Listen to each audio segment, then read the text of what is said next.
Hello everyone, welcome to the channel. My name is Naval Kishore. कैसे हैं आप सब? Hope you are doing well. Guys, आज की इस वीडियो के अंदर मैं आपके लिए लेकर आया हूँ 5 ऐसे इन्वेस्टमेंट ऑप्शंस जो काफ़ी अमेजिंग इन्वेस्टमेंट ऑप्शंस होने वाले हैं आप सभी के लिए।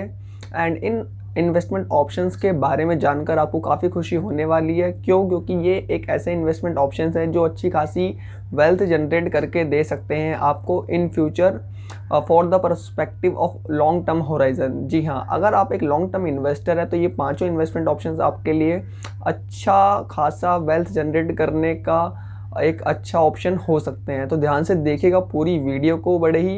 एंड अगर आप नए हैं इस चैनल पर तो ज़रूर जाइए, इस चैनल को सब्सक्राइब कर लीजिए। मैं इस चैनल पे लाता रहता हूँ काफ़ी सारी एजुकेशनल वीडियोस एंड इसके अलावा कुछ बुक रिव्यूज़ वाली वीडियोस भी मैंने इसी चैनल पर अपलोडेड कर रखी हैं। तो अगर आपका थोड़ा बहुत भी इंटरेस्ट है बुक रिव्यूज़ को लेकर तो आप वो वीडियोस भी इसी चैनल पर जाके एंजॉय कर सकते हैं। तो चलिए अब हम स्टार्ट करते हैं दोस्तों आज की ये video. Investment option number 1 that is FD. FD यानी कि बोले तो फिक्स्ड डिपॉजिट। जी हाँ दोस्तों, फिक्स्ड डिपॉजिट नाम से आपको क्लियर हो जाना चाहिए कि यहाँ पर जो आप अमाउंट डिपॉजिट करने जा रहे हैं वो फिक्स्ड होने वाला है। एंड साथ ही साथ देखिए एफडी की 3 खास बात आपको लगनी है। कौन कौन सी 3 खास बात? नंबर 1 कि यहाँ पर जो आप अमाउंट इन्वेस्ट करेंगे वो फिक्स्ड होने वाला है। पॉइंट नंबर 2, एक फिक्स्ड रेट ऑफ इंटरेस्ट पर ये अमाउंट इन्वेस्ट होगा। पॉइंट नंबर 3, एक फिक्स्ड टाइम पीरियड के लिए ही अमाउंट डिपॉजिट करेगा। तो ये तीनों पॉइंट आपको ध्यान रखने हैं बैंक एफडी के टाइम पर कि एफडी की खासियत क्या है कि यहाँ पर जो अमाउंट है वो फिक्स्ड रहता है जो आप इन्वेस्ट करते हैं एज अ डिपॉजिट। एंड एक फिक्स्ड रेट ऑफ इंटरेस्ट पर ही इस पर इंटरेस्ट एक्रू होता है। एंड एक फिक्स्ड टाइम पीरियड के लिए ही यहाँ पर आपका जो इन्वेस्टमेंट है वो डिपॉजिट रहता है बैंक के पास या पोस्ट ऑफिस के पास भी जाकर आप एफडी कर सकते हैं। तो आई होप ये पॉइंट आपको क्लियर है अच्छे से। बैंक एफडी का एक अच्छा खासा इन्वेस्टमेंट ऑप्शन रहता है। एंड एफडी के अंदर ऑलमोस्ट अगर आप देखें करंटली 6 to 7% के आसपास आई होप रिटर्न चल रहा है बैंक एफडी जो प्रोवाइड कर रही है आज के टाइम पे। तो ये एक अच्छा खासा इन्वेस्टमेंट हो जाता है। एंड साथ ही साथ बैंक एफडी जो होती है वो आपको 80C के अंदर डिडक्शन दिला देती है इनकम टैक्स एक्ट के अंदर। तो ये भी एक अच्छा खासा बेनिफिट आपको मिल जाता है while filing your income tax return. तो आप इसका भी बेनिफिट अवेल कर सकते हैं अंडर द सेक्शन 80C। तो ये था दोस्तों बैंक एफडी। पॉइंट अच्छा लगा तो वीडियो कर दीजिएगा लाइक। चलते हैं आगे। अब बात करते हैं investment option number 2 and that is PPF, public provident fund. बड़ी ही अमेजिंग स्कीम है दोस्तों, backed by the government of India. And इसके अंदर होता क्या दोस्तों, अगर मैं आपको इन शॉर्ट बताऊं तो ये एक रिटायरमेंट बेनिफिट स्कीम है। आप ये समझिएगा जैसे कुछ लोगों का प्रोविडेंट फंड जो है वो सैलरी से डिडक्ट हो जाता है, कुछ एम्प्लॉयज़ डिडक्ट करते हैं। But in case of some employees जिनका पीएफ डिडक्ट नहीं होता है बिकॉज एनी रीज़न, तो वो अपना कुछ अमाउंट इस पीपीएफ स्कीम के अंदर इन्वेस्ट कर सकते हैं। एंड इसकी सबसे अच्छी बात ये दोस्तों कि ये इसका जो मिनिमम अमाउंट है वो 500 रुपये है। तो आप 500 रुपये सालाना से भी स्टार्ट कर सकते हैं। ये सबसे अच्छी बात है इसकी। एंड साथ ही साथ इसमें जो रिटर्न मिलता है आपको ऑन एंड अराउंड 7% के आसपास मिलता है पीपीएफ के अंदर। एंड 80C की जो डिडक्शन का बेनिफिट था वो भी आप इसके अंदर अवेल कर सकते हैं। और एक और सबसे अमेजिंग पॉइंट दोस्तों वो ये रहता है कि पीपीएफ के अंदर जो इंटरेस्ट होता है वो टैक्स फ्री होता है। लेकिन बैंक एफडी के अंदर जो इंटरेस्ट आपको मिलता है इन द सेंस कि जो आपका एक्रू होता है वो टैक्सेबल होता है। तो ये 2 पॉइंट आपको बड़े ही ध्यान रखने हैं इन्वेस्टमेंट करते वक्त। तो पीपीएफ के अंदर जो आपका इंटरेस्ट होता है वो टैक्स फ्री होता है। एंड आपको 80C की डिडक्शन यहाँ भी मिल जाती है। और पीपीएफ जो होता है इसमें अगर आप 10 से 15 साल तक के बीच में अगर आप इन्वेस्ट करते हैं अपना पैसा तो आई गारंटी यू कि ये एक अच्छी खासी इन्वेस्टमेंट अपॉर्चुनिटी आपके लिए हो जाती है। तो आई होप ये पॉइंट भी आपको क्लियर है। देन देखिए point number 3 that is investment option number 3 and that is Sukanya Samriddhi scheme. अब ये स्कीम उन लोगों के लिए एप्लीकेबल है जिनकी एक डॉटर है यानी कि गर्ल चाइल्ड है। तो जो भी मैरिड लोग हैं वो इस स्कीम का बेनिफिट ले सकते हैं। इसका बेनिफिट लेने के लिए आपकी डॉटर का आपको एक अकाउंट खुलाना होता है इन एनी बैंक जिसमें भी आप चाहें उसमें खुलवा सकते हैं। और इसमें आपको कुछ भी अमाउंट जो आप चाहें, मिनिमम 500 रुपये 250 रुपये से आई थिंक ये स्टार्ट है स्कीम।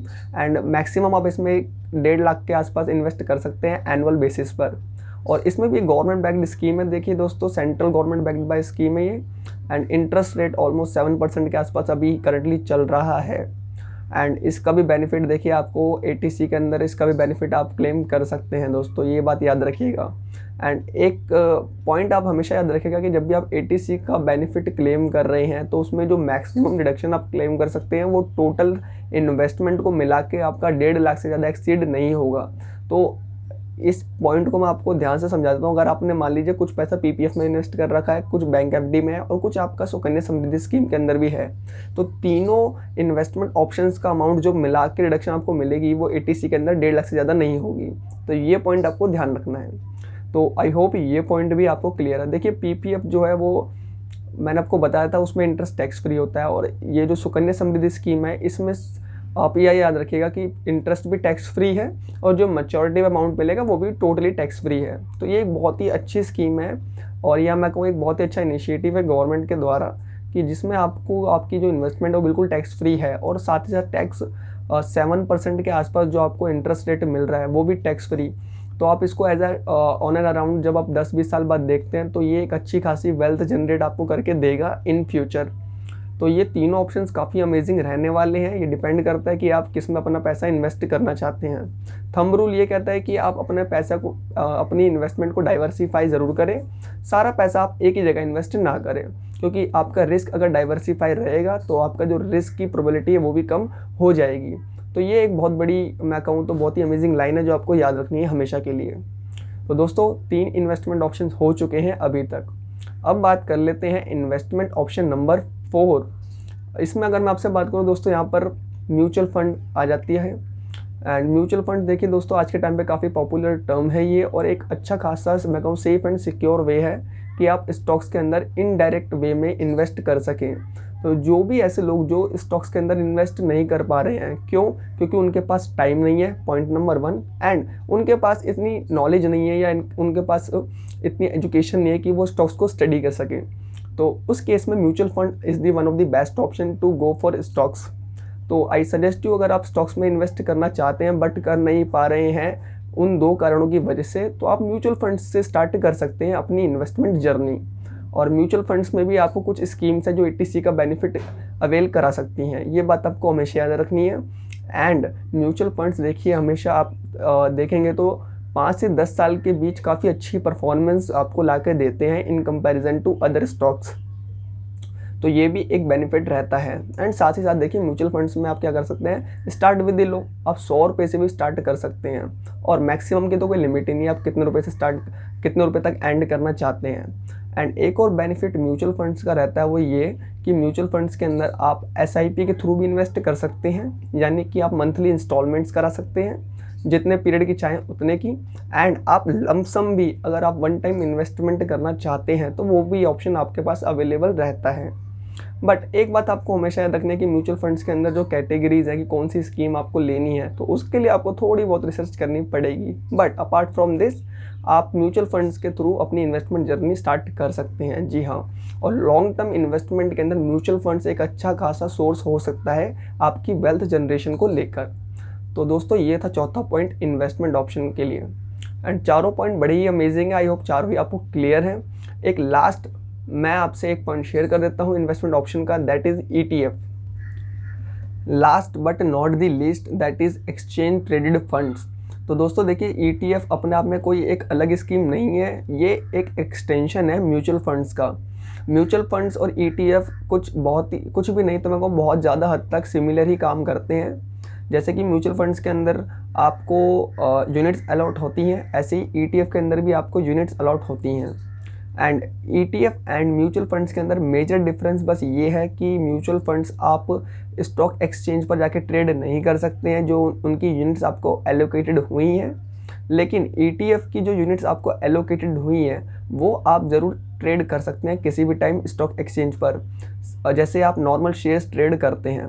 तो ये बात आपको ध्यान रखनी है। And ETF and mutual fund, I think both of them are similar in majority of the cases.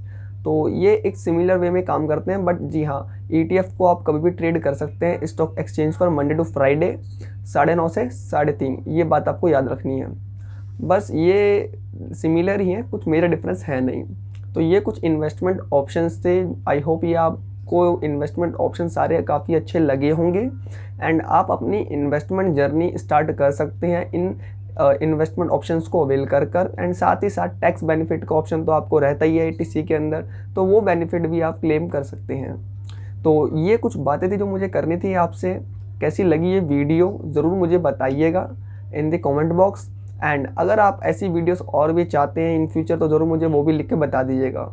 And in the last I can only say that stay connected with this channel and keep learning and keep growing. Till then, bye bye.